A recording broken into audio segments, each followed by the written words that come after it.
देखिए, पहले तो मैं ये बात फिर से कह रहा हूँ कि जो आतंकवादी दहशतगर्दों ने जो बर्बरियत के मज़ाहरे किए हैं पहलगाम में, और वो नाकाबिले बयान है, वो तकलीफ़ देह हैं, दर्दनाक है, और जितना भी उसका हम कंडेम करें कम है। क्योंकि वो लोग तो अपने आप को हैवानात और बदतरीन जानवरों से भी ज़्यादा गिरी हुई हरकत उन्होंने की है, और किसी के मज़हब का नाम पूछकर ये बात उनकी जान लेना, ये सरासर गलत है, जुल्म है। और हम उम्मीद करते हैं कि इंशाअल्लाह ताला अल्लाह सुब्हाना व तआला उनको दुनिया में भी और आखिरत में भी उन दहशतगर्दों को सख्त अजाब से नवाजेगा, और उनके ऊपर जो लोग बैठे हुए हैं वो भी तबाह व बर्बाद होंगे। दूसरी बात यह है कि जो ऑल पार्टी मीटिंग का है, कल मैंने खुद जनाब किरण रिजिजू साहब से बात की थी, तो उन्होंने कहा कि हम लोग सोच रहे हैं कि उन पार्टीज़ को बुलाया जाए जिनके 5 MPs हैं या 10 MP हैं, वरना मीटिंग लंबी हो जाती। तो बोला हम छोटे पार्टीज़ को बुला लीजिए, तो वो मजाक करे, अरे तुम्हारी आवाज़ तो बड़ी ऊंची है। तो इसीलिए मैंने आज ट्वीट किया था कि ये मसला बड़ा अहम है, नेशनल इम्पोर्टेंस का है, जो ऑल पार्टी मीटिंग होने जा रही है, कि इसमें सब पार्टीज़ को बुलाया जाए। तो अभी जब मैं आपसे बात कर रहा था तो होम मिनिस्टर ऑफिस से होम मिनिस्टर मेरे से बात किए और बोले कहाँ हैं आप? तो बोला सर हैदराबाद में हो। तो बोले देर होगी मगर आप आइए। तो अभी अगर टिकट मिलेगा, इंशाल्लाह मैं बोला हूँ, जो भी टिकट मिलेगा पहुँचेंगे और उसमें शिरकत करेंगे और अपनी बात को रखेंगे। और जहाँ तक ये जो हमला हुआ है, मैं आप लोगों को याद दिलाना चाहूँगा, 2000 अटल बिहारी वाजपेयी की सरकार थी, तो वहाँ पर एक यात्रियों को मारा गया था, नुलवाल कैंप बोलते थे, उसी के नीचे 30 लोग मारे गए, यात्री मारे थे जब वाजपेयी वजीर आजम थे। तो उसके बाद एक लेफ्टिनेंट जनरल क्या है JH मुखर्जी साहब की कमेटी बनाई गई थी, वो रिपोर्ट अब तक नहीं आई। तो ये ऐसा नहीं है कि इन्होंने इस जगह का पहले इंतखाब किया। दूसरी बात यह कि जिस जगह पर इतने टूरिस्ट हैं वहां पर एक पुलिस वाला नहीं है, एक CRPF का कैंप नहीं है, कोई सिक्योरिटी के लोग नहीं है। तीसरा यह है कि जो वहां पर जो क्विक रिएक्शन टीम थी, CRPF के 2 यूनिट है, जो उनको ऊपर जाने में 1.25 घंटा लगा, और इन कमीनों हरामजादों ने जो हरकत की वहां पर नाम पूछकर गोली मारे, समुदाय पूछकर मारे। तो ये इसकी अकाउंटेबिलिटी तो होनी चाहिए। और यकीनन ये दहशतगर्द हमारे पड़ोसी मुल्क पाकिस्तान से आए, पाकिस्तान के ISI, पाकिस्तान के जो उनका इस्टेब्लिशमेंट है, उनकी पूरी तायद और पूरी सपोर्ट उनको हासिल है। चौथी बात यह है कि ये बॉर्डर कैसे क्रॉस करके आए, कौन जिम्मेदार है इसका? अगर वो पहलगाम तक आ गए तो श्रीनगर तक भी पहुंच सकते। कितनी दूर है श्रीनगर वहां पे लोगों के लिए? तो ये यकीनन अकाउंटेबिलिटी फिक्स होनी चाहिए, और इन जालिमों से, इन कमीनों से, जिन्होंने जिन 26 लोगों की जानें ली हैं, उनसे इंसाफ उसी वक्त होगा जब अकाउंटेबिलिटी भी फिक्स होगी और इन लोगों को कैफर किरदार तक पहुंचाएंगे, इन दहशतगर्दों को। और उम्मीद करते कि हमारी हुकूमत इन लोगों का ताक़ुब करेगी, इन लोगों को जो मरने वाले परिवारों हैं उनसे इंसाफ उसी वक्त होगा जब अकाउंटेबिलिटी फिक्स होगी। और ये दहशतगर्द जो जालिमाना और बिल्कुल ही घटिया किस्म की, एक माने हैवानियत से बदतरीन हरकत उन्होंने की, इसका हम कंडेम करते हैं। छठी बात यह है कि अंग्रेज़ी का एक बहुत बड़ा अखबार है टाइम्स ऑफ इंडिया, मैं समझ नहीं पा रहा हूं कि उन्होंने इस तरह की हेडलाइन कैसे कैरी की कि कलमा सेव देम। आप इस तरह की हेडलाइन कैसे लगाते बताइए? आप तो पूरे मुसलमानों को ही आप दोषी करार दे रहे हैं। भाई, वो आतंकवादियों का कोई मजहब नहीं होता, वो दहशतगर्द हैं, वो तो ISI की ISIS की आइडियोलॉजी में चलने वाले कुत्ते हैं ये लोग। इतना बड़ा अंग्रेजी अखबार, द कलमा save them, what is this? भाई कितने जो कश्मीर में जितने आतंकवादियों ने सबसे ज्यादा मारा, वहां के कश्मीरी मुसलमानों को मारा, सबसे ज्यादा मरने वाले वो है वहां पे, तो उसके बारे में क्या बोलेंगे आप? ये तो एक आइडियोलॉजी है ना, ये तो टेररिज्म की एक आइडियोलॉजी है। तो बड़ी अफसोस की बात है कि इतना बड़ा अंग्रेजी का अखबार होकर आप इस तरह की हेडलाइन कैरी करते थे, कलमा सेव देम और द कलमा was the difference. You cannot carry such headlines. You cannot generalize the whole great religion of Islam. तो नहीं सुन तो लीजिए, अगर आप ऐसा ही इस तरह की अगर आप हेडलाइन लिखेंगे तो आप तो जो कमीने शैतान बैठे हैं पाकिस्तान में उनको तो खुश कर रहे हैं आप, उनको तो खुश कर रहे हैं आप। अफसोस की बात है ये। द कलमा वाज द डिफरेंस, आप देखिए हेडलाइन जो है वो उस तरह की हेडलाइन हो सकती है किसी की। और आखिरी बात यह है कि कल शाम में 6:30 बजे तेलंगाना के चीफ मिनिस्टर एक all party candle light march necklace क्या है वो पीपुल्स प्लाजा के पास करने वाले हैं। मैं हैदराबाद की आवाम से, तेलंगाना की आवाम से अपील कर रहा हूं कि आप हजारों की तादाद में उसमें कल शिरकत करिए। हमको एक होकर इस अपने मजहब पे चलते हुए, उसके बावजूद भी हम इस बात का ख्याल रखें कि ये हमारे देश का मसला है, मुल्क का, वतन अजीज़ का मसला है। हम तमाम को वहाँ पर जमा होना है। चीफ मिनिस्टर खुद उसकी लीड करेंगे, हमारी पार्टी भी, हमारे पार्टी के एमएलएज भी, जितने हमारे मेंबर्स हैं, बल्कि जितने जो टेररिज्म के ख़िलाफ़ हैं और जो इस मुल्क से मोहब्बत करने वाले हैं, मैं उनसे उम्मीद करता हूँ कि वो हज़ारों नहीं लाखों की तादाद में वहाँ पर जमा हो। और हमारा वहाँ पर जमा होना ना सिर्फ हम खराज अक़ीदत पेश करेंगे उन मरने वाले ख़ानदानों को, बल्कि हम उन लोगों को भी पैगाम देंगे जो दहशतगर्दी के ज़रिए इस मुल्क में हिंदुओं और मुसलमानों में नफ़रत की दीवारों को और इजाफ़ा करना चाहते हैं। तो टेररिज्म के ख़िलाफ़, भाईचारगी के ख़िलाफ़ और कश्मीर के कश्मीरियों के लिए भी हमको ठहर कर बोलना है। आप किसी एक इलाके के, कश्मीर हमारा अटूट हिस्सा है और हमेशा रहेगा, तो कश्मीर की ज़मीन पर बसने वाले लोग भी हमारे अटूट हैं, इनको भी हमको कॉन्फिडेंस देना है। अब आपका कोई सवाल है तो बोलिए, मुझे जल्दी जाना है एयरपोर्ट। एक सेगमेंट है, आप सिर्फ हेडलाइन की, अखबार के हेडलाइन की बात कर रहे हैं, लेकिन एक सेगमेंट है जिसको एक मौका मिला है या सोशल मीडिया पे हिंदू मुस्लिम बहुत ज़्यादा किया जा रहा है, उसके लिए आपका क्या मैसेज? नहीं, आप ये भी तो देखिए कि उसमें गरीब कश्मीरी मुसलमान जो घोड़े पर बिठा कर लेकर गया था, रिपोर्ट्स में आया है कि वो रोकने गया इन जालिम कुत्तों को, शैतानों को, तो उसको भी गोली मार दी। कई तस्वीर हैं कि जख्मियों को लोग उठाकर लेकर जा रहे हैं नीचे।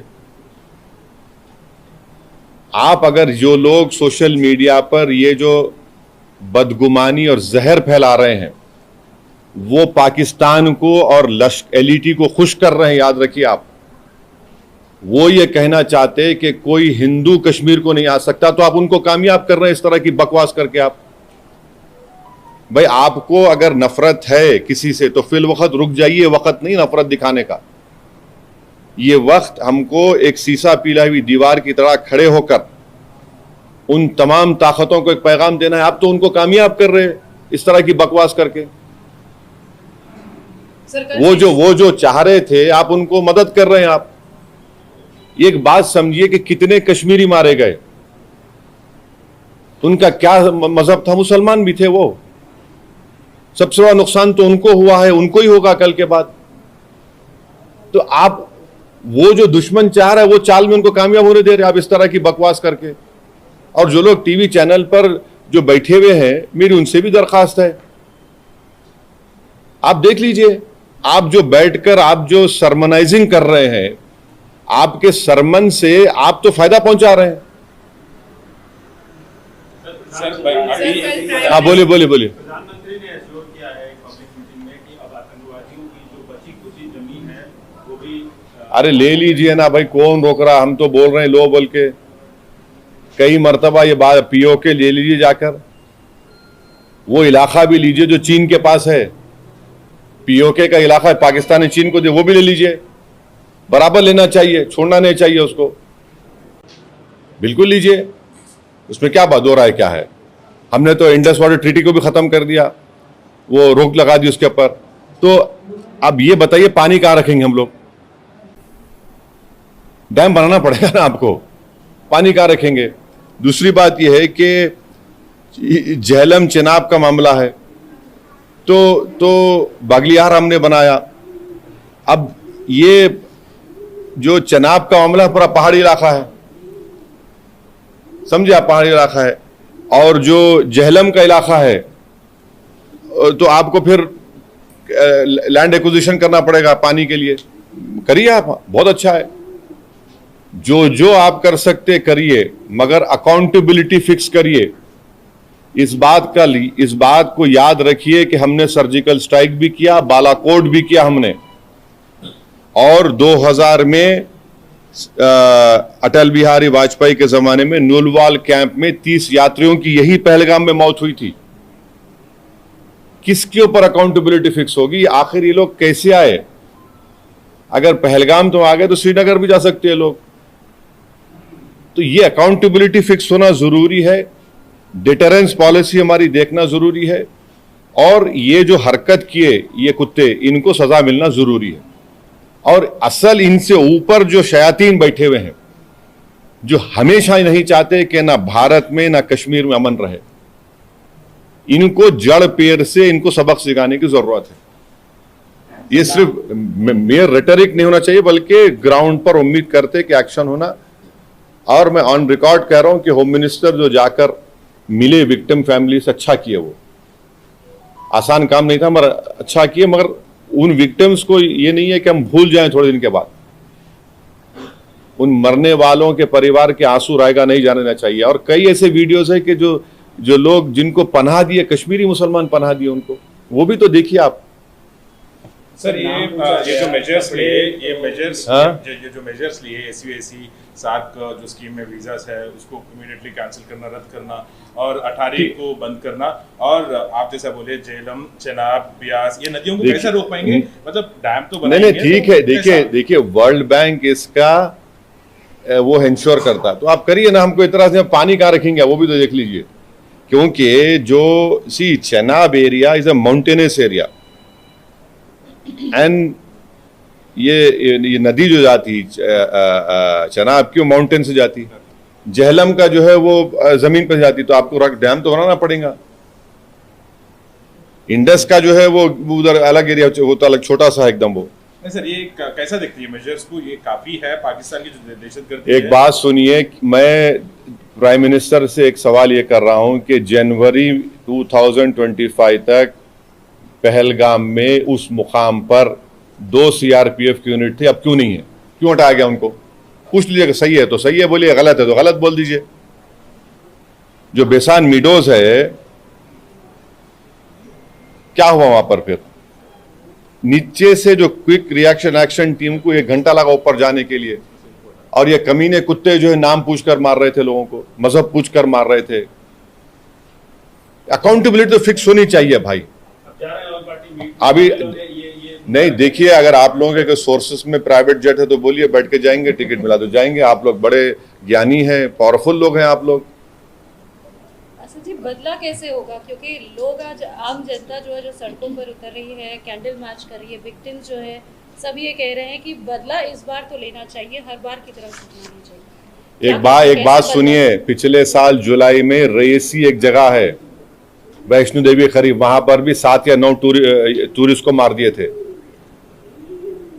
यकीनन टेररिज्म के ऊपर कोई कॉम्प्रोमाइज नहीं होना चाहिए, मगर अगर आप दावे करेंगे खत्म हो गया तो कहां खत्म हो रहा? अकाउंटेबिलिटी फिक्स करिए भाई, बस अकाउंटेबिलिटी आप फिक्स करिए। तो हम लोग ये मान सकते हैं कि ऑल पार्टी मीट में MIM की तरफ से ये मसला रहेगा। जो यहां बोला हूं ये बोलूंगा, और जो वहां बोलूंगा वो बाहर आके नहीं बोलूंगा।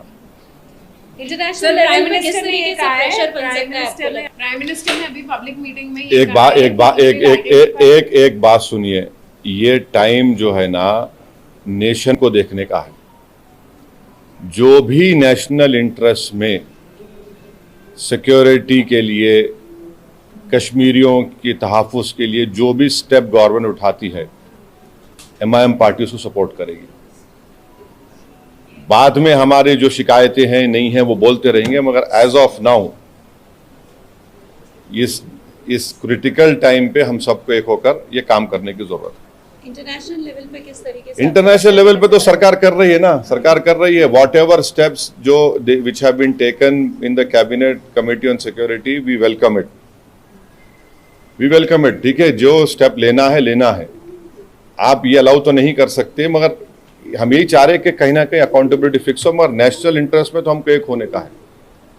अपने पॉलिटिकल डिफरेंसेस होंगे, वो चलते रहेंगे, वो ख़त्म होने वाले नहीं है, वो डेमोक्रेसी का तकाजा है, वाइब्रेंट मगर आज की सूरत हाल में यह है कि इसमें हमको थोड़ा देख के सर ये रॉबर्ट वाड्रा का स्टेटमेंट अब छोड़ दीजिए ना, अभी अब वो अहम नहीं है। आज अहम है कि कैसे पाकिस्तान से LET के टेररिस्ट आए, उनका हम कैसा उनको रोकेंगे, जड़ पेड़ से निकालेंगे। ये नेशनल इंटरेस्ट का डिमांड है। आप नेशनल इंटरेस्ट में हमको देखना है। सर अकाउंटेबिलिटी फिक्स होनी चाहिए बोलकर आप कह रहे हैं, तो ये अकाउंटेबिलिटी कैसे फिक्स होना चाहिए, मतलब क्या क्या मेजर्स लेना चाहिए, आपकी तरफ से क्या डिमांड्स रहेंगे, आप सेंट्रल गवर्नमेंट देखिए अकाउंटेबिलिटी फिक्स होनी चाहिए, वो जो समझने वाले समझ जाएंगे।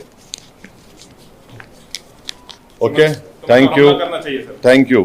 अब जाने प्राइम दीजिए। मिनिस्टर ने कहा है कि we will identify, track and definitely we welcome it, please do it. जड़ पेड़ से निकालकर फेंकिए इन शयातीन कुत्तों को। बोल रहे हैं कि मिट्टी में मिला देंगे। बिल्कुल मिट्टी में नहीं, बल्कि पहाड़ में मिला दीजिए उनको, आप चूरा चूरा कर दीजिए उन लोगों को। ये नेशनल इंटरेस्ट में हम कह रहे हैं आपसे, बिल्कुल रोकिए ना, रोकना चाहिए। मजाक है क्या, बोलिए आप? कैसा अरे आप वो खाली पढ़ेंगे, देखेंगे वो दर्दनाक नज़ारों को तो आप बेचैन हो जाते हैं। क्या गुजर रही होगी उस बच्ची पर जो अपने पति की लाश के बाजू खड़ी हुई है। आज हम तो बड़ा सब जने बातें करते हैं, मगर जिंदगी गुजार रहे हैं, कौन पूछता क्या है उनको? एक्सरेशिया मिलेगा, उसके बाद क्या होगा? उनका तो बहुत बड़ा नुकसान हो गया ना। विवाह हो गए, लोग हनीमून मनाने गए, अब बताइए कोई शादी करके जा रहा है कि ये क्या है? ये तो डेफिनेटली जो सख्त से सख्त एक्शन ले सकते हैं प्राइम मिनिस्टर, उनको लेना चाहिए और जड़ पेड़ से खत्म होना। और इसमें कश्मीरियों का फायदा है। आप बताइए, पूरा टूरिज्म इंडस्ट्री बर्बाद। मैं गया था 3 दिन पहले, हमारे MLA इम्तियाज जलील के बेटे का निकाह था। जगह नहीं है आपको वहां पर, श्रीनगर में इतने शादियां लोग आके कर रहे थे वहां पर, अब सब नुकसान होगा ना।